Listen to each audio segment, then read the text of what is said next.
우리는 왜 고생을 해야 하는가? 1975년 9월 11일 한국 중앙수련소에서 주신 참 아버님 말씀입니다.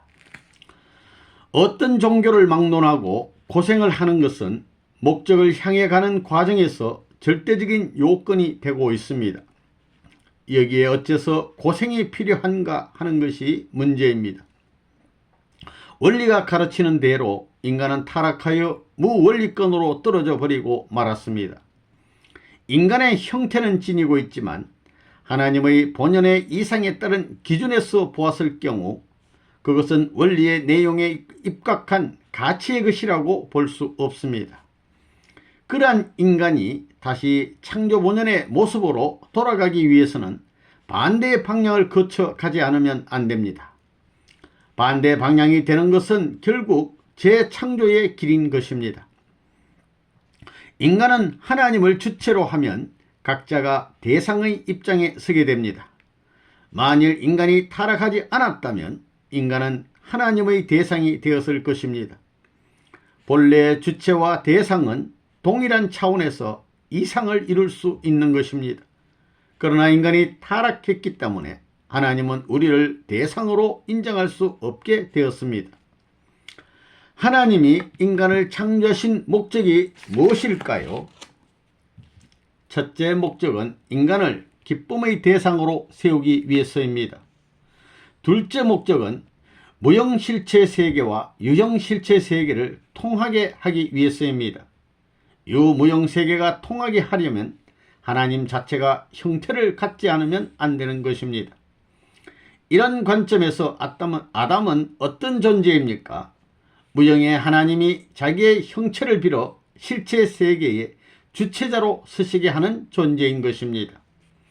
셋째 목적은 주체와 대상이 하나가 되는 사랑의 이상권을 영원히 남기기 위해서입니다. 인간을 창조하기 위해서는 하나님께서 힘을 투입하지 않으면 안 됩니다. 창조라고 하는 것은 결국 주체인 하나님으로부터 힘이 가해져야 합니다. 피조물이 완전해질 때까지 그게 힘이 더해지지 않으면 안 됩니다. 그리고 하나가 되어야만 비로소 하나님의 이상이 실현되는 것입니다. 창조 이상에서 보면 하나님의 사랑은 완성된 기준에서 생겨나야 하는 것입니다.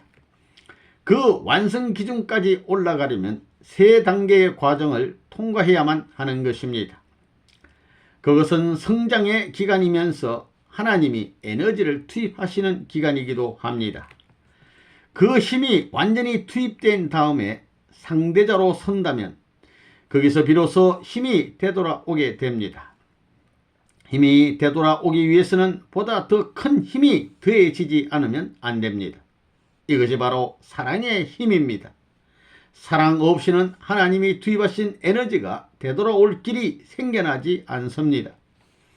이렇게 생각할 때 하나님 자체가 상대자를 만든다는 것은 소모하는 입장인 것입니다. 어떤 것을 존재케 하기 위해서는 거기에 힘을 투입해야 합니다. 힘을 희생으로 삼지 않으면 안 됩니다. 이것이 창조 본연의 자세인 것입니다.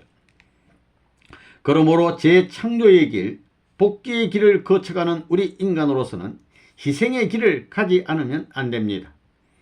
인간은 자기 자신에 대한 재창조를 할 수는 없습니다. 하나님에 의해서 다시금 이상적인 자기를 완성시키기 위한 힘이 투입되는 길을 거치지 않으면 안 됩니다. 그래서 거기에 희생이라는 길이 생기는 것입니다.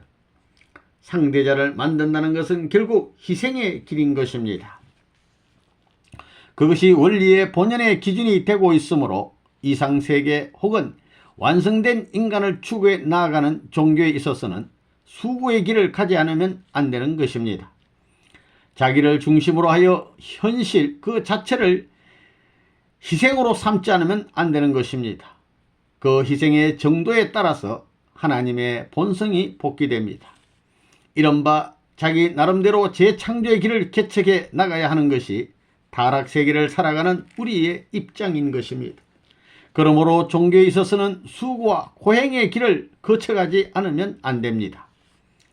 발전의 단계로 볼 때 하나님은 애초에 유형실체 세계를 만드시기 전에 천사 세계를 먼저 창조하셨습니다. 그 천사 세계의 창조는 실체자의 이상을 부여하는 것은 아니었습니다. 그것은 목적을 향해 가는 과정에서 되어진 일입니다. 그 후 하나님은 천사와 함께 실체의 상대권을 창조하셨는데 그 세계가 바로 만물 세계입니다. 그리고 하나님과 천사가 함께 인간을 창조하셨습니다. 하나님이 영적 기준의 상대권으로 창조하신 것이 천사계입니다. 태초에 하나님에게는 하나님으로부터 어떤 감각을 받고 하나님께 가치의 자극을 돌려드리는 존재가 있어야 했습니다. 그래서 인간을 창조하기 전에 중간적인 천사 세계를 창조하셨고 그 세계를 통하여 자극을 받으려 하셨습니다. 즉 천사를 상대의 입장에 세우고 혹은 찬미의 입장에 세우고 혹은 상담하는 입장에 세워 인간을 창조하셨다는 것입니다. 천사는 인간이 창조되어가는 단계마다 상대적인 감사와 기쁨의 자극을 하나님께 드림으로써 하나님은 인간을 창조하는 과정에서도 기쁨을 얻을 수 있었던 것입니다. 자기 나름대로 힘을 소모하는 입장에 서 있으면서도 천사들로부터 찬미, 위로, 기쁨 등을 돌려받으심으로써 인간을 창조하는 과정에 있어서 기쁨을 얻을 수 있게 되어 있었습니다. 그러므로 인간은 천사적 가치와 목적을 완성시킬 수 있는 입장에 서지 않으면 안 됩니다. 또 하나님의 목적을 달성해야 하는 입장에 서 있는 것입니다. 때문에 하나님은 인간을 목적으로 하고 계십니다. 천사장은 인간에 대해 희망을 갖고 지원해 주어야 합니다. 아담이라는 존재는 천사장의 이상의 완성자가 되지 않으면 안 될 존재입니다. 그리고 하나님의 이상의 완성자가 되지 않으면 안 됩니다. 그렇다면 어째서 헤어를 창조하셨을까요? 하나님과 천사장 혹은 하나님과 아담의 관계는 종적인 관계, 상하관계입니다. 그들은 한 점에 머물게 됩니다. 천사장이 중심점에 선 곳은 하나님도 서지 않으면 안 됩니다. 여기에서 중심을 중심으로 함께 행적 기준을 넓히기 위해서는 상대권을 구해야 합니다. 상대권의 형성은 면적을 필요로 하기 때문에 여기서 행적인 기준이 만들어집니다.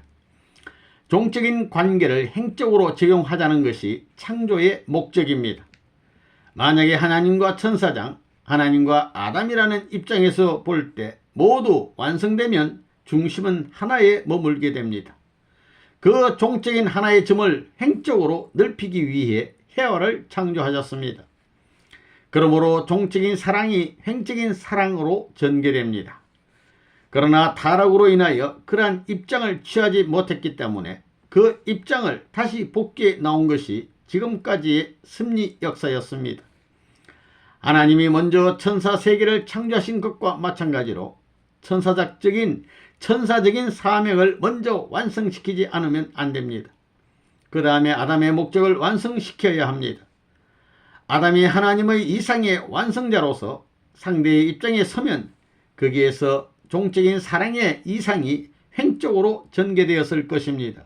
그것이 하나님을 중심한 천국입니다.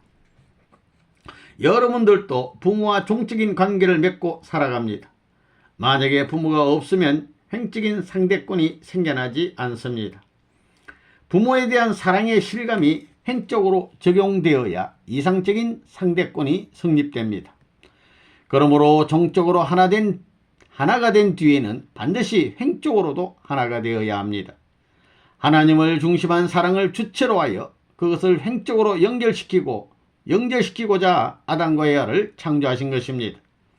만약에 헤아가 없었다면 인간은 하나님의 종적인 이상에만 머물러 천사계와 같은 입장이 되고 말았을 것입니다. 실체 세계는 행적 이상을 연결시키기 위해서는 절대적으로 필요한 것입니다. 그래서 하나님은 실체 세계를 창조하지 않으면 안 되었습니다. 그래서 해원은 이런 행적인 대표자로 서야 하는 것입니다.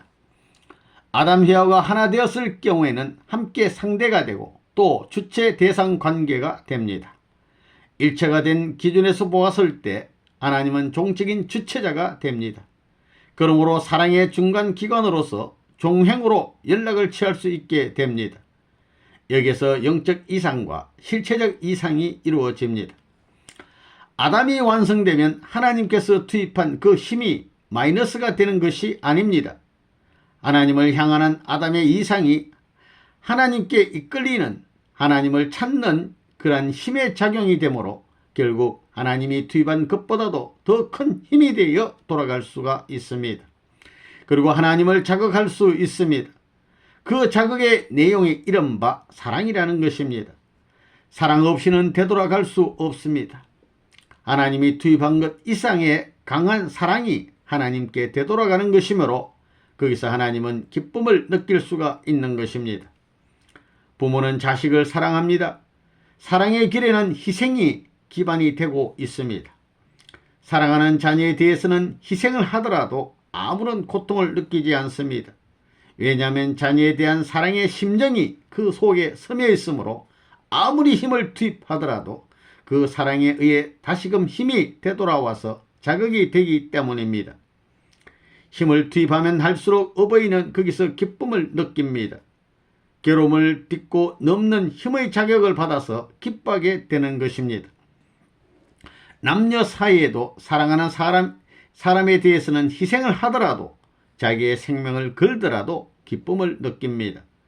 사랑하기 때문에 무한히 투입해도 무한히 기쁨을 느낄 수가 있습니다. 희생 자체를 생각해 보면 이것은 소모적입니다. 마이너스입니다. 마이너스가 되면서 어떻게 기쁨을 느낄 수 있겠습니까? 현실의 평면적인 입장에서 볼 때 절대로 그런 일은 있을 수 없습니다. 그러나 사랑이 있는 이상 그것은 가능한 것입니다. 하나님은 어째서 사랑을 투입하게 되었을까요? 사랑이 없으면 돌아오지 않기 때문입니다. 사랑하는 존재끼리는 희생의 힘을 투입한 이상의 힘으로써 수수작용을 영속시킬 수가 있습니다. 때문에 영혼이라는 것은 사랑 없이는 성립되지 않는다는 결론이 나옵니다. 그래서 하나님은 사랑이시다라고 할 수 있는 것입니다. 힘의 작용으로 보았을 때 역학적인 입장에서 말한다면 출력이 입력보다 크다는 법칙은 없습니다. 그러나 마이너스가 될 경우에는 하나님 앞에 되도록 할 수 없습니다. 입력보다 출력이 큰 곳에 이상이 있습니다.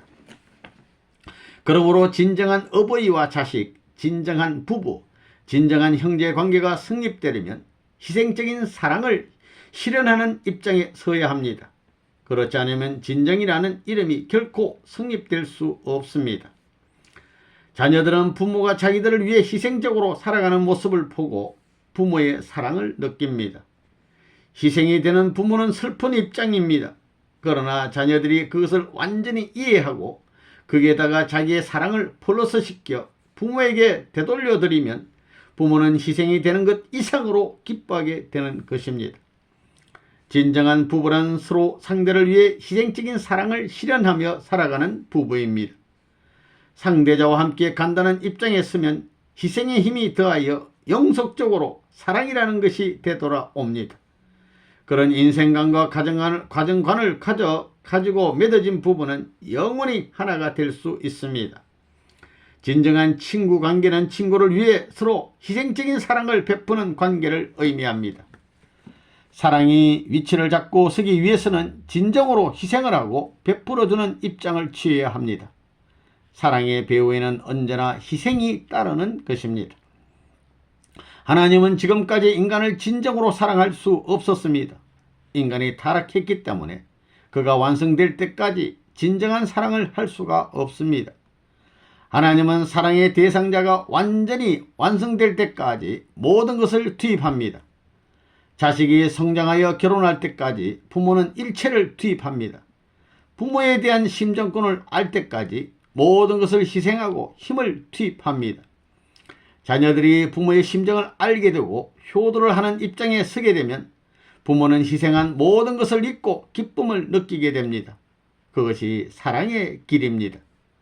하나님의 입장에서는 우리 인간이 사랑의 이상을 완성하기 위해서는 희생의 길을 걸어가지 않으면 만족할 수가 없습니다. 희생의 길을 걸어가지 않으면 사랑의 이상은 완성되지 않는 것입니다. 타락한 인간은 자신이 완성될 때까지 하나님께서는 진정한 사랑을 투입해 주시지 못하더라도 스스로 모든 것을 극복하고 이상적인 자기를 재창조해 나아가야 합니다. 이렇듯 하나님을 얻고 자기의 완성을 이루어 나아가는 길이 복귀의 길입니다. 하나님이 천사와 인간을 사랑 이상의 본래의 기준 위로 복귀시켜 나가기 위해서는 재창조의 원리를 통해야 합니다. 그렇지 않으면 복귀가 안 되는 것입니다. 그러므로 우리 인간은 우선 천사장권을 복귀하지 않으면 안 됩니다. 신앙이라는 것은 상대자가 명확하지 않은 것입니다. 상대권이 명확하면 이는 신앙이 아닙니다. 이것은 무엇을 뜻하는가 하면 신앙을 갖는다는 것은 무형실체권을 찾는 입장인 것입니다. 즉 신앙은 이상적인 실체가 확실하지 않다는 것입니다. 그것을 찾아가는 것이 천사장권입니다. 과정권에 놓여있는 입장이 천사장권이므로 그 과정을 통과하는 기간에 있어서 우리는 신앙생활이 필요한 것입니다. 우리는 신앙생활을 통하여 천사장에 가야 할 길을 역사적으로 거쳐가지 않으면 안 됩니다. 복귀 원리는 종의 종에서 종으로 올라가도록 되어 있습니다. 그 다음 종으로부터 양자권, 친자권을 거쳐 본연의 완성 기준에 도달해야 합니다. 이상적인 사랑을 횡적으로 찾아 세우기 위해서는 후 아담으로 오신 예수님을 중심으로 하여 신랑 신부의 이상을 실현해야 합니다. 그 완성 기준에 도달하려면 천사장 과정, 아담 완성 과정을 통해 종적인 하나님의 사랑을 받음으로써 횡적인 출발이 이루어져야 합니다. 그러므로 지금까지의 역사는 결국 아담 한 사람을 완성시켜 하나님의 대상 위치에 세우는 것이었습니다. 하나님을 맞이하여 완성된 사랑을 체험으로써 횡적인 중심자의 위치에 서는 것이 신앙입니다. 중심자의 앞에 상대적으로 서는 것이 신부입니다. 하나님과 아담이 하나가 되고 아담과 이브가 하나가 되고 하나님과 아담과 이브가 하나 되면 사랑에 의해 종행이 완전히 통일되게 됩니다. 그렇게 되면 사방팔방 어디로 가나 기쁨이 충만하게 됩니다. 그러한 환경을 우리는 천국이라고 부릅니다. 이것을 원하신 하나님의 거룩한 이상이 인간의 타락으로 인하여 파괴되고 말았으니 그것을 복귀하기 위하여 재창조 섭리가 필요한 것입니다. 여기서 문제가 되는 것은 사탄의 존재입니다. 천사장권이 완성되면 사탄이라는 것은 없어져 버리지 않으면 안 됩니다. 천사장 완성은 천사장에 의해 이루어지는 것은 아닙니다. 아담의 완성에 의해 이루어지는 것입니다. 그러므로 아담이 완성된 경우에는 천사장 이상이 완성됩니다. 동시에 사탄이라는 존재의 위치는 이 천지 우주에서 없어지고 마는 것입니다. 천사장이 미완성권에 있었으므로 사탄도 미완성권에서 되어진 것입니다. 그러므로 완성된 경우에는 존재할 수가 없습니다. 때문에 아담 완성이 최후의 문제입니다. 하나님은 지금까지 아담을 완성시키기 위해 수고해 오셨습니다. 그래서 찾아 세운 분이 메시아입니다. 타락된 인간이 다시 하나님 앞에 돌아가려면 천사장을 통과하지 않으면 안 됩니다. 천사장은 종입니다. 종을 주인으로 받들고 가지 않으면 안 되므로 종의 종이 되어야 합니다. 종의 종으로서 복귀의 길을 가고자 하면 천사장이라는 가짜 주인을 섬겨야 합니다. 종으로서 최고의 이상은 무엇인가 하면 최고의 주인을 맞이하는 일입니다. 최고의 주인은 누군가 하면 자기를 진정으로 위해주는 주인을 의미합니다. 자기를 중심으로 하여 하나님의 이상을 뺏으려 하는 것이 타락입니다. 하나님의 이상은 사랑이 가득한 세계를 이룩하는 것입니다. 그 사랑을 자기에게 끌어들이려고 한 것이 타락입니다. 그러므로 자기를 사랑한다는 조건을 채우려는 곳에는 절대로 복귀의 길이 생겨나지 않습니다. 하나님은 우리 인간에게 왜 절대 순종을 요구하시는지 아십니까? 그것은 하나님 자체가 기뻐하시기 위해서가 아닙니다. 우리 인간을 기쁘게 하기 위해서입니다. 하나님의 이상 상대권에 세우고 재창조의 목적을 완성시킴으로써 타락된 요인을 반대로 제거하기 위함입니다. 타락은 애초에 순종하지 않은 데서 시작된 것이므로 그것을 원상으로 복귀하기 위해서는 절대 순종하라고 명령하지 않을 수 없습니다. 그래서 신앙생활에 있어서는 불평불만이 건물입니다. 변명을 해서는 안 됩니다. 절대 순종만 요구됩니다. 절대 순종은 수고하는 것을 뜻합니다. 수고의 목적은 결국 하나님의 창조 이상을 완성하는 입장에까지 필요한 조건입니다. 그러므로 희생적인 수고를 통하여 우리는 완성권에 도달하게 됩니다. 그 외의 길이 없으므로 모든 종교는 절대 순종에 상응하는 수고의 길을 강조하지 않을 수 없었다는 것입니다. 복귀의 길에 있어서는 불평불만은 절대 건물입니다. 복귀의 길은 절대 희생의 길이며 울면서 가야 하는 길입니다. 절대 복종을 하면서도 희망에 차서 기꺼이 가지 않으면 안 됩니다. 어째서 그런 길을 가지 않으면 안 되겠습니까? 그 길은 재창조의 길, 희망의 길이므로 기뻐하지 않을 수 없습니다. 신앙길은 낙담하면서 가서는 안 되는 것입니다. 종교 가운데에서 하나님이 가장 사랑하는 종교는 무엇입니까? 목숨을 바쳐 역사 과정을 통과한 종교는 세계 모든 것을 사랑할 수가 있습니다. 기독교는 순교의 종교입니다. 피를 흘려 세계적으로 발전해 온 종교입니다. 그러므로 기독교는 모든 종교 중에서 하나님 앞에 가장 효도를 한 입장입니다. 하나님이 계시다면 그 기독교를 중심으로 하여 세계를 다스릴 수밖에 없다는 결론이 나옵니다. 그러므로 신앙의 길에 있어서는 사랑하는 마음을 가지고 얼마나 오랫동안 희생적으로 살아가는가 하는 것이 자기의 성패를 결정하는 내용이 됩니다. 그러나 진정한 부모이신 하나님이 자식된 인간에게 그런 수고를 시키시면서 기뻐하시겠습니까? 괴로워하시겠습니까? 타락한 이 세상에서도 자기의 자식에게 고생을 시키고 싶은 부모는 한 사람도 없을 것입니다. 그런데 하나님은 어째서 인간에게 고생의 길을 가도록 지시하지 않으면 안 될까요? 이런 섭리의 뜻을 이끌어 나가지 않으면 안 되는 하나님의 입장은 얼마나 괴로우실까요? 그 입장을 생각해 보면 하나님은 정말 서러운 분이심을 알 수 있습니다. 우리가 아무리 고생을 한다 해도 그것은 불과 1세기 이내에 지상생활에 국한된 것입니다. 그러나 하나님은 6천년 동안 슬픔의 길을 걸어 오셨습니다. 그러므로 하나님에 대해서 격려를 드리는 것이 효도의 길이며 충성의 길입니다. 하나님의 뜻을 놓고 자기 나름대로 판단하고 불평불만을 토로하는 사람은 우주적으로 천주적으로 용서받지 못할 불행한 존재가 될 것입니다. 현실적인 자기와 하나님과 인연을 맺고 이를 영속시켜 나가고자 하면 사탄이 중간에서 언제나 그 다리를 폭파하려고 합니다. 그것을 누가 방지해야 하겠습니까? 이런 사연을 지상에 있는 인간들은 아무도 모릅니다. 다만 하나님과 이 사실을 알고 있는 영계만이 복귀의 목적을 향해 나가지 않으면 안 되었습니다. 그러므로 하나님과 천사계의 입장은 비참한 것입니다. 완성될 때까지의 기간이 길면 길수록 하나님은 말할 수 없이 비참한 입장에 서시게 됩니다. 만약 여러분들이 하나님의 입장이라고 하면 어떻게 하겠습니까?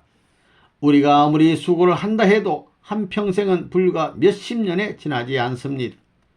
통일교에 들어와서 그 고생을 많이 한 식구가 있지만 그게 몇십 년쯤 됩니까?